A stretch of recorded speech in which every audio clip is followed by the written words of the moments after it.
Jaya Radha Madhava Punya Bihari.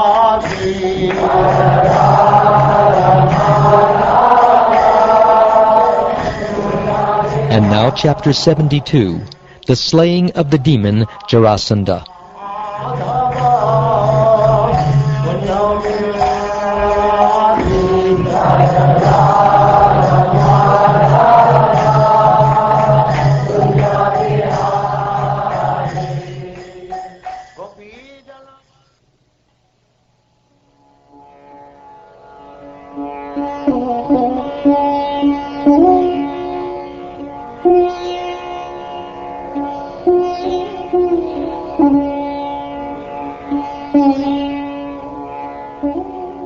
Shukdev Goswami said, "One day, as King Yudhishthir sat in the royal assembly surrounded by eminent sages, Brahmins, Kshatriyas, and Vaishyas, and also by his brothers, spiritual masters, family elders, blood relations, in-laws, and friends, he addressed Lord Krishna as everyone listened. He said, 'O Govinda, I desire to worship your auspicious opulent expansions by the Rajasuya sacrifice, the king of Vedic ceremonies. Please make our endeavor a success, my lord. Purified persons who constantly serve, meditate upon, and glorify your shoes, which destroy everything inauspicious, are sure to obtain freedom from material existence, O lotus-naveled one. Even if they desire something in this world, they obtain it, whereas others, those who do not take shelter of you, are never satisfied, O Lord.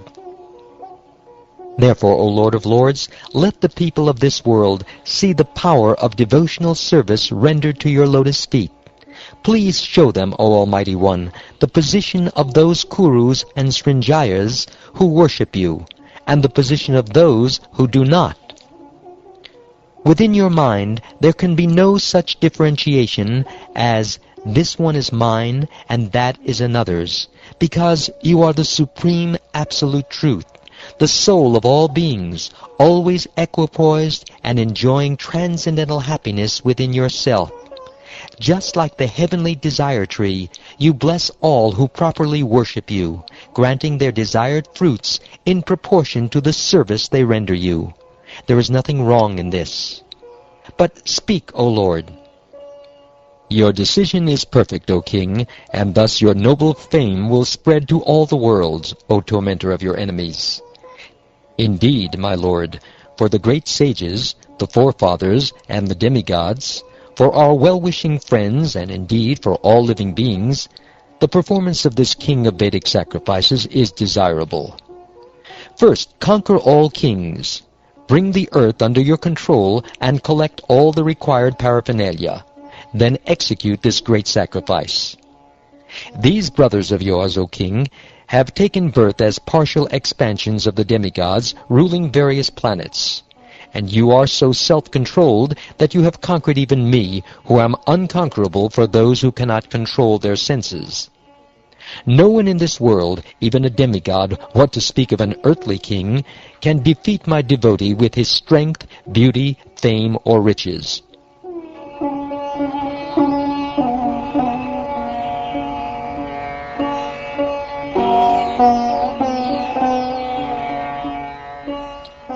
Upon hearing these words sung by the Supreme Lord, King Yudhishthir became joyful, and his face blossomed like a lotus. Thus he sent forth his brothers, who were empowered with Lord Vishnu's potency to conquer all directions. He sent Sahadeva to the south with the Srinjayas, Nakula to the west with the Matsyas, Arjun to the north with the Kaikayas, and Bhima to the east with the Madrakas.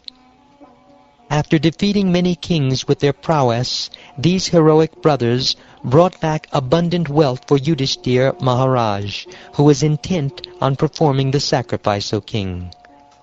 When King Yudhishthir heard that Jarasandha remained undefeated, he set to pondering, and then the primeval lord, Hari, told him the means Uddhava had described for defeating Jarasandha. Thus Bhimasena, Arjuna, and Krishna disguised themselves as Brahmins and went to Girivraja, my dear king, where the son of Brihadrata was to be found. Disguised as Brahmins, the royal warriors approached Jarasandha at home during the appointed hour for receiving guests. They submitted their entreaty to that dutiful householder who was especially respectful to the Brahminical class. Krishna, Arjuna, and Bhima said, O king, know us to be needy guests who have come to you from afar. We wish all good unto you. Please grant us whatever we desire. What can the tolerant not bear? What will the wicked not do? What will the generous not give in charity? And who will those of equal vision see as an outsider? He indeed is to be censured and pitied who, though able to do so, fails to achieve with his temporary body the lasting fame glorified by great saints. Harishchandra, Rantideva, Unshavriti, Mudgala, Shibi, Bali, the legendary hunter and pigeon, and many others have attained the permanent by means of the impermanent.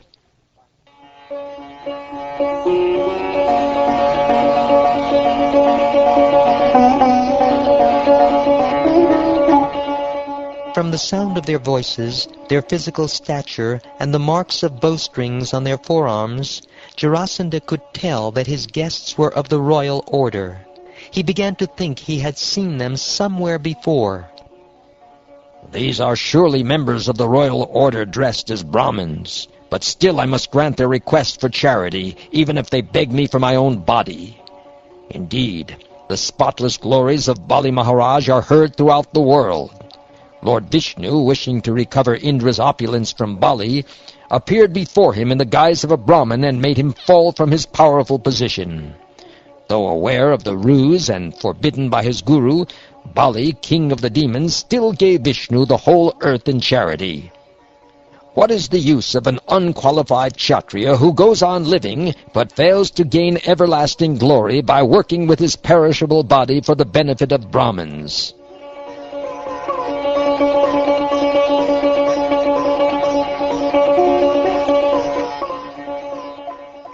Thus making up his mind, the generous Jarasandha addressed Krishna, Arjuna, and Bhima.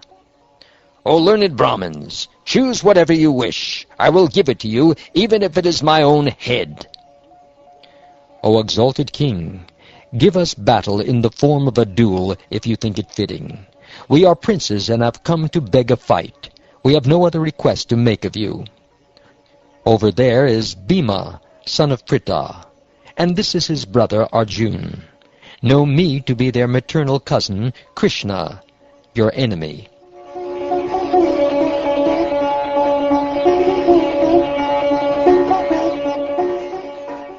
Thus challenged, Magadharaj laughed out loud and contemptuously said, All right, you fools, I'll give you a fight. But I will not fight with you, Krishna, for you are a coward. Your strength abandoned you in the midst of battle, and you fled your own capital of Mathura to take shelter in the sea. As for this one, Arjuna, he is not as old as I, nor is he very strong. Since he is no match for me, he should not be the contender. Bhima, however, is as strong as I am.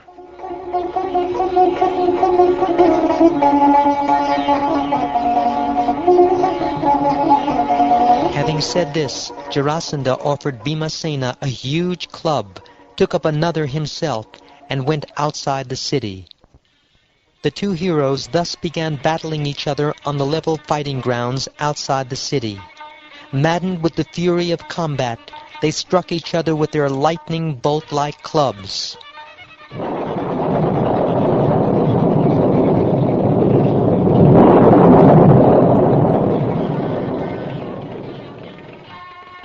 As they skillfully circled left and right, like actors dancing on a stage, the fight presented a magnificent spectacle. When Jarasandha's and Bhimasena's clubs loudly collided, O king, the sound was like the impact of the big tusks of two fighting elephants, or the crash of a thunderbolt in a flashing electrical storm. They swung their clubs at each other with such speed and force that as the clubs struck their shoulders, hips, feet, hands, thighs, and collarbones, the weapons were crushed and broken like branches of arca trees, with which two enraged elephants furiously attack each other. Their clubs thus ruined, those great heroes among men angrily pummeled each other with their iron-hard fists. As they slapped each other, the sound resembled the crash of elephants colliding, or harsh thunderclaps.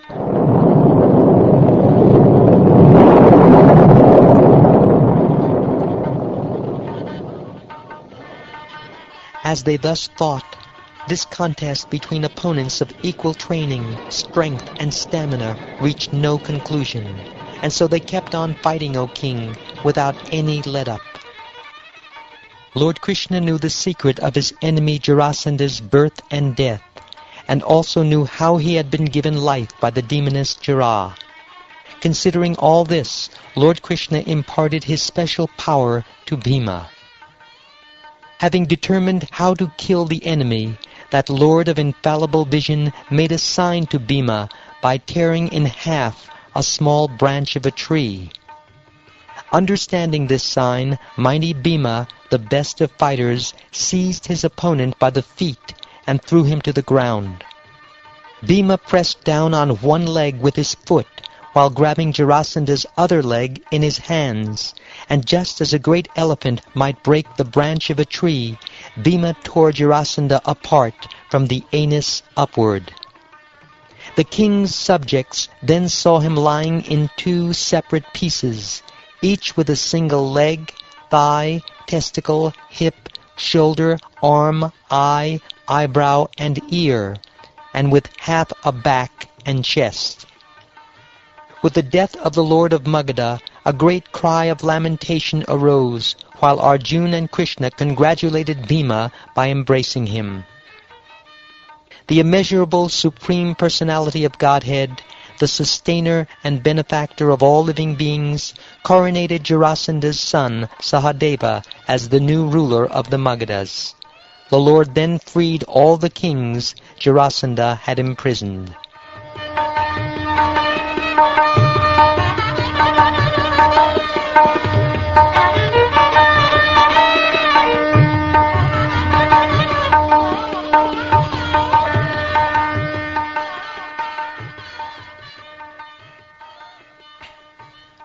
Thus ends the 72nd chapter of the 10th canto of the Srimad Bhagavatam, entitled The Slaying of the Demon Jarasandha.